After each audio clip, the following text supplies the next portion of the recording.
I got it. It's the coffee, I swear to Jesus. I can just read this too. Hello and good morning, Minneapolis. My name is Toussaint Morrison. I'll be your host today with Onsite Public Media's news show, Good Morning Minneapolis. Today in obvious news, the pandemic is still occurring. St. Paul Police Department, still racist. In U.S. news, we have New York Governor Andrew Cuomo criticizing Trump for the outbreak of COVID-19 in New York City. Quote, Donald Trump caused the COVID outbreak in New York, Cuomo said. Quote, that is a fact. It's a fact that he admitted and the CDC admitted and Fauci admitted, end quote. In other news, March 23rd, 2020, a black man named Daniel Prude, who is 41 years old, was arrested by the Rochester Police Department while having a mental health crisis. They put a hood over his head and held him down for 2 minutes, where he later died 2 weeks later after they took him off life support. It's important to note that we're just learning about this now because, yep, you guessed it, they just released the footage. It's also important to note that several protesters took to outside of the Rochester Police Department to sit down naked with plastic bags over their head to protest the police department and hold them accountable, mirroring the same conditions that Daniel was arrested in, naked with a plastic bag over his head while handcuffed, being held to the ground for 2 minutes.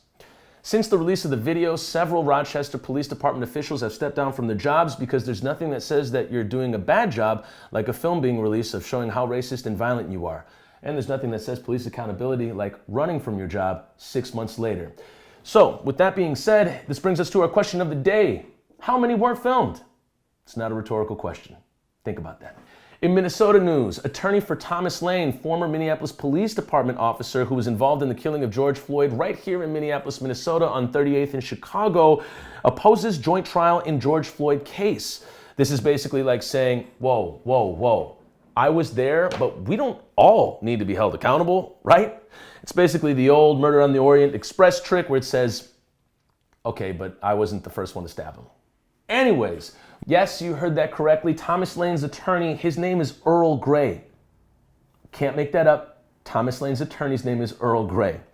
In the motion, Lane's defense attorney, Earl Grey, argued that defenses are inconsistent for the 4 former officers, writing that it's plausible that all officers have a different version of what happened, end quote, and could place blame on each other, leaving the jury to choose between the different stories. If you've seen the video, I'm pretty sure you have one way you saw that. In a second motion, Gray requested a change of venue to either Washington or Dakota counties, arguing that an impartial trial cannot be had in Hennepin County, as if not everybody has seen that video. Lastly, in local news, right here in Minneapolis, Minnesota, Uptown, 2003 Aldrich Avenue South. A building was demolished that used to be an apartment building that served as affordable housing. It's important to note that 2 years ago, the building's foundation was cracked by a Chicagoan developer named Randolph Street Realty Capital. They were building a condo right next to it called Pure Lowry. Can't make that up. Pure Lowry. They were building Pure Lowry and committed malfeasance, cracked the foundation of 2003 Aldrich Avenue, and everybody in 2003 Aldrich Avenue had to be evacuated since the foundation was cracked. And I know I've already said that several times, but I can't emphasize it enough because Randolph Street then bought 2003 Aldrich Avenue South and then knocked it down, and they plan to build possibly another condo upon that land. Now, it's important to point out that this malfeasance and this type of affordable housing is being destroyed in the ward of none other than, President of City Council, Lisa Bender, who's been known to coin the term naturally occurring affordable housing, where it looks like now Minneapolis Uptown will be known to be the home of naturally occurring profitable housing as gentrification ramps up, the unhoused community ramps up to an all-time high in Minneapolis, and winter is coming. It's also important to point out that these condos are 1/3 full. You could probably just give the rest of those units to people that don't have houses. Lastly, in local news, Surly Brewing said, hold my beer, get that union out of here. 150 of Surly's staff members wanted to unionize. However, Surly has laid off almost 150 employees since the attempts for a union began.